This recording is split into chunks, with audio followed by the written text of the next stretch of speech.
Hello, welcome back to the channel. Today, we'll dive straight into how to utilize UpBase for fundraising for your local library. First things first, you have to create an account on UpBase. It's super easy. You just need to provide your email, create a password, and follow the prompts. This is crucial because it's your first step in gaining access to the platform and starting your library's fundraising project. Now that we've done that, let's move on to setting up your fundraising project. You'll need to click on the Start a New Project button and fill in all the necessary details about your library. This step is essential because it's how you tell your story, get people to understand your library's needs, and attract potential donors. The next step is to set a fundraising goal.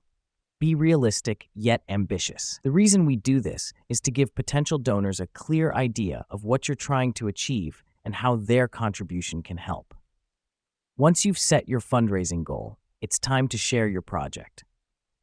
UpBase allows you to share your project on social media platforms, via emails, or even embed it on your library's website. Sharing is a powerful tool for reaching a broader audience and boosting your fundraising efforts. Now let me explain why this matters. The more people you reach, the higher your chances of getting donations. It's all about getting your message across to as many people as possible. Lastly, make sure to update your project regularly. This could be about how far you are from reaching your goal, any changes, or just thanking donors.